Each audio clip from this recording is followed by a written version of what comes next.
So, Sunrise continues in a mo. Do stay with us.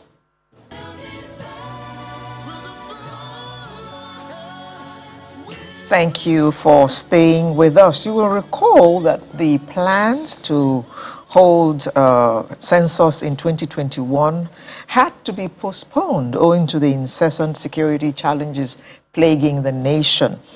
But the National Population Commission is now ready, geared to go on with the census for 2022. You know, this census thing reminds me of one song. I can't sing it right now. It was by... What did he say? Oni ewakawa census. Ewakawa. Census. Koda ewakawa. I know. I know. You know, the song was simply says, come and count us. Well, I hope that publicity is going on so that people know that census officers are going to be coming out soon. Interestingly, to count. Interestingly, Alero, one of the ways that we did these things in the past was to put all these messages into music. Well, significantly, you remember all of the apartheid campaign and all of that in South Africa. A good number of musicians in Nigeria did songs about them. This census thing that I talked about, family planning, all those things, those are the things that they put in music. And people will remember them. They will not because forget. Those songs will resonate. Certainly. Yes. But anyway, maybe there is a plan. Anyway, We don't know. Maybe we will somewhere. ask the Federal Commissioner of the National Population Commission, Lagos State, Barrister Bimbola Salu Hundeyi. Good morning. Good morning. Thank you for joining us. Thank you, and I'm so glad to be here today. Thank you so much, Channels, for always supporting the cause of Nigeria. Well, you see, we have so many questions to ask you. But let me start by asking, 2021, I mean, we are at the dying moments of 2021. 2022 just around the corner. How prepared are you for this census exercise? Thank you very much. I can let you know that we are fully prepared. Fully? Yes, I can tell you that. Wow. The major preparation for the census that actually kept us a bit behind was the enumeration area demarcation. Okay. And I can tell Which you you spoke now, about the last time you were here. Now we've done about 95%.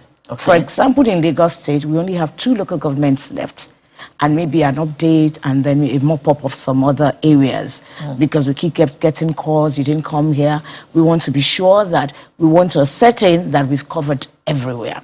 In Lagos State, we've done 18 local government areas, and right now we're in Alimosho local government area, where we're carrying out the enumeration area demarcation.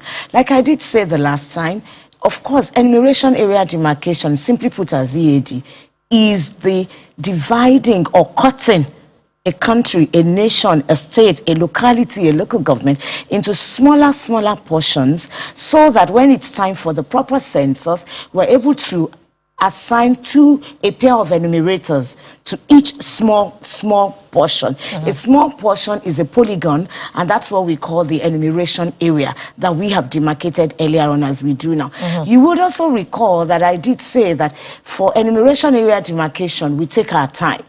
Some take about 5 to 6 weeks, between 4 to 6 weeks, because we must make sure that we cover every building is counted and numbered. Every standalone structure, if it's your generator house, if it's standing alone, we number it. The dog house, the chicken house, the fish, everything, commercial building, we must number every standalone structure. But when we get to a residential area, you tell us somebody is living here, then we ask only one question that we ask during enumeration area demarcation. It is in census that we have a plethora of questions to ask you. And the only question we ask now is, how many households are in this house? And like I did say... How many households being families, not just individuals? No, not family. Okay. That is not the demographic definition of household, according to our own census demographic definition. Help us understand better. Yes. Household means it is based on catering arrangement. We have seen from experience a couple, a husband and wife, and they are 2 separate households. Why? One of them has health challenges. So they have to do the cooking separately. We've also seen a couple who eat separately from different pots, not because they quarrel or anything, but because one is a vegan or a vegetarian and the other eats normal food. So how do you determine a household? It is based on catering arrangement. If you eat separately in a house, then you are one household. In some homes, you have a father who says, okay, my young son has left university, he's working now, but he doesn't have accommodation. Okay, I could give you accommodation in my apartment, but you eat separately. Then when we get... That's two households. Yes, it's a separate household. If you have 5 youth couples occupying a 3-bedroom flat or 6 youth couples occupying a 3-bedroom flat, but they all cook separately, six households. You have a grandmother that eats separately because of her old age. Your cook does not eat from the same pot. Your cook cooks in the boys' quarters. The housekeeper does the same thing. They're different households from you. Your security guard cooks separately at his post, or he goes to the BQ to cook. He eats separately. It's even like this. In places like Alimosho, that is very local. That's a very local area. You have people, they're about 6, 8, 10 in a room. Some have stoves and maybe one pot. Some don't have. They go to Mamalamala or Yangozi. They're different household. It's purely based on a catering arrangement. And then when we move from house to house, but we must number every standalone structure, whether it's a fish house, once it has a roof on it. When we get to places like markets, we determine the numbering by the kind of roof. Once your roof is even from the next store's roof, it's a separate building. So we number everything. The reason is in Nigeria, we just don't do census. We do population and housing census. So we must count every structure because that constitutes the housing aspect of the census. And then when we count all these, we then get to some particular buildings. You know, now we've also leveraged on technology. It's not like in 2005 where everything was paperwork.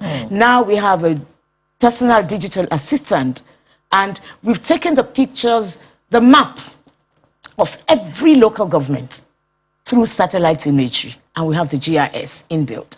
And so we go with our PDA. When we get here, you open up your map. It tells you exactly where you are. This is Channels, and this is where you are in Channels. That brings to mind all these people we hear coming to Lagos by trucks every day who have no fixed addresses. Are they going to be counted as well on their motorbikes at the road junction? They are. Let me give you an example. At the last meeting we had in Alimosho, was it on Thursday or so? Yeah, no, this week, Tuesday or Wednesday, because we usually hold meetings to know the update, how we're going, how many houses we're covering. A question like this was raised. One of the demarcators said he got to a place in Ejigbo and that he discovered that in the night you have a lot of malams. They just put their mats on the road and sleep. What we do in such places is there is a house they sleep in front, right? We use a house as a number. We must count them. So how about under Kara Bridge? We count. That's even easier for us because they are even under a roof. We're even talking of people that sleep on the street. We count. Wait. Slow down. So the bridge They're sleeping under the bridge. That's a roof. It's a covering. It's a covering. So we use... If we can tell you that we're numbering generator houses, you know what I mean, because it's covered. Once it is covered, and you know, for structures, once you are above foundation level, we number it as well. We do. Because you see, we're talking about demographic data. And you know that demographic data is the oxygen that a nation breathes. Without it, no nation can develop. Let me ask you, over the years, we have had these enumeration programs that have been contested. I remember, I think it was in the Abacha government, or I think it was during the Abacha government, there was a census conducted. I don't remember what year specifically. Even the 2006 was contested. Okay, there have been a few like that. Yes. What are the things responsible for those contestations, and how are you getting ahead of it? Few things that we have identified, not really few, but I can tell you some. One is because then it was manual. Now, like I did say, we're leveraging on technology. You have the map of where you're going, so we would know whether you're there, whether you're at a particular... You can't be on Channel Street and claim you're on AIT Street. You can't stand afar, we check the longitude, you know, and tell us, okay, in Channels we have 10 people, when you didn't enter to ask how many. You get it now. So we have leveraged on technology, which makes it more precise because we're talking about data. I think that was a major problem. Secondly, because we have leveraged on technology, it helps our own data as well. This time, because we're explaining, let me also thank channels. You are the first station that will talk to us on Alimosho local government area. You've been talking to us on other areas, but you are the first. But because we've been on a lot of radio programs, so because we're explaining to people, they're beginning to understand household, the meaning of it. Before, they just assume, especially the African culture, if we get a husband, all of us are families, so we are one household. And then it makes our data to be inaccurate. So by the time we now assign 2 enumerators during census proper, which is just for about 5 to 7 days maximum, they're unable to cover all the areas, and that's why all these contestations come up in court. So we've discovered the major thing to do is to get your EAD accurate. And you know why it must be accurate again? It is the EAD that forms the basis of any national frame of any country. And you know it is a national frame that the government relies on to create infrastructures, to create even local governments, to create anything that brings modern livability to the people. It is the enumeration area demarcation data. There's one of those, there were also allegations back then that one of the factors was also cultural. Some people don't like, you don't... Something That's like true. That. That's also part of it. So how you... What we're doing about that is the kind of thing we're doing with you now that you are helping us to do. We speak to them and explain to them that if you don't let us count your children, you would be the one to lose out at the end of the day. This time, Olomo must cow moe, because that's the only way government can plan for you. Yes. For example, you know, we also do birth registration. If you don't do your birth registration, if you don't register you, if you don't know how many children you have in a local government, how would we compel our government to build enough schools for those children? Yeah. You know that if there is accurate demographic data, we can check corruption. Because we'll be able to tell the government the number of houses, the number of youths, the number of women, the number of children, so they need also number of hospitals. And then when they come, when our leaders come with their budget, we can all look at it and say, no, you can't tell us you want to do 10 schools there when there are only 2 children. That is not true. Then why are you not having a road or an express road from Igondo to VI if that was necessary? You know what I mean? Yeah. Or why do you want to have an express road from Igondo to VI when you know that the Igondo people are local Aworis and they'd rather just remain in the environment, build the schools for them there, build hospitals, build cottage industries for their youths and let them remain there. It is demographic data that is the #1 way of checking corruption. And it is because we lack it as a nation. That's why it appears our leaders are just beating their fists in the air. It's impossible to manage a nation successfully without data. Now, Mrs. Sunday, I am assuming that this kind of engagement is also going in the states. You are the commissioner for Lagos State. So are you therefore saying that this time we're going to get, well, should we say, near accurate details of our numbers in Nigeria? I want to say that I am very confident, particularly in Lagos State, with the kind of work we have done. I have been on air practically every day explaining it to my people. Don't forget I'm also a Lagosian, I'm a Wuri, and I'm from Igondo. So I know that my people are very local. A lot of people do not understand. It's funny. Even our so-called educated people don't understand the concept of household. The problem, we're going to Etiosa after Alimosho. The problem I'm envisaging in Etiosa, which we've already seen, we have counted over 1,000 gated estates in Etiosa. In some places in Etiosa, you can't enter their estate. Look at Banana Island. You must have a code. And the code will expire within 30 minutes. VGC. All these areas. And because they're also highly educated, there's an air, with due respect to intelligence and all that, of arrogance. They look at you, why are you disturbing me? You're disturbing my family. So we're using this medium to plead with them. Just give us, it's a 2-minute question, how many households? If you understand households, then we just click it in and that is it. Okay.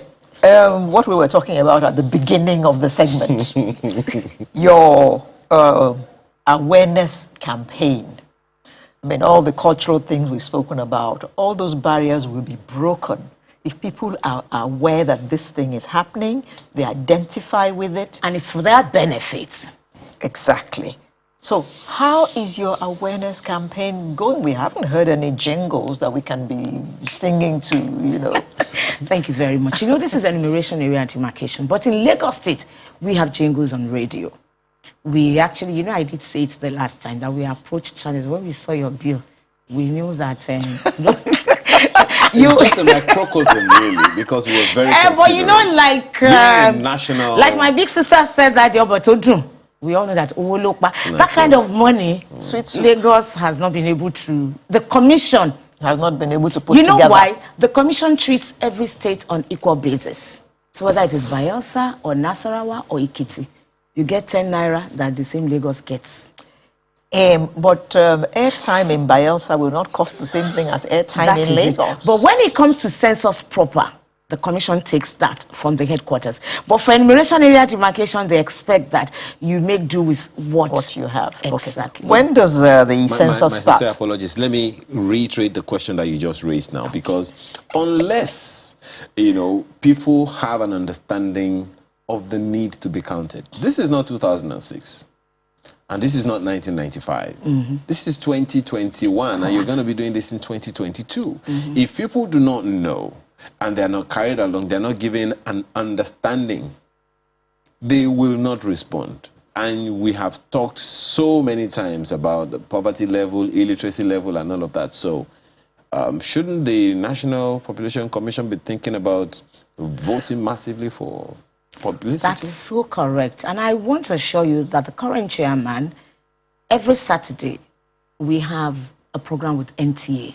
Okay. Do you know what I mean? We're trying. We've done better than before. But I would also be honest, we're not yet where we want to be. That's the truth. Okay. But we're improving greatly on it. Yeah, well, we can And continue we actually, on. in Lagos State, we actually wrote to channels because we know you have friends. Very quickly, that question of exact date that the census will begin. Yes, we're looking at the second quarter of 2022. Which is between April and June. Okay. All right, so people, gear yourselves up. Between April and June next year, you're going to get knocks on your door, and census officials are going to come around to count. And remember, if the state is not apprised of data regarding how many people there are, how many children there are, it will not make adequate arrangements for us. You'll find an area that has a population of 10,000 children and 3 schools. That's why these kinds of things happen. So it is imperative that we all stand up and be counted. Thank you very much for coming. Any last message? Yes, my last message is because we're talking about census, not enumeration here. It's always observed in Lagos State that during census, there's what we call census migration. People tend to leave Lagos State for their own states. They genuinely think that it's better to be counted in their own, and at home. That's the word. But what is important is where they live. Not just that.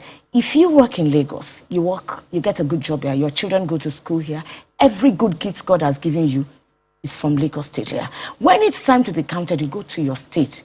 And then after we have counted, you come back here.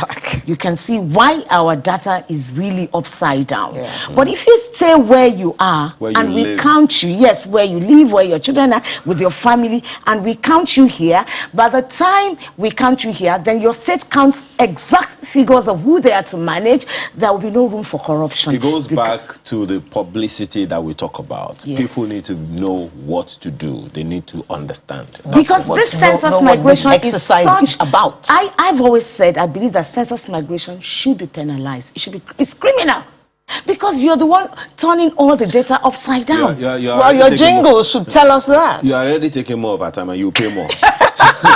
But you know I'm talking about how Nigeria can be better for all of us. Mrs. Abimbala Salu, Hundeyin, Federal Commissioner, National Population Commission, Lagos State. Thank you very much for coming to get us up to speed about what the National Population Commission is planning for next year, 2022.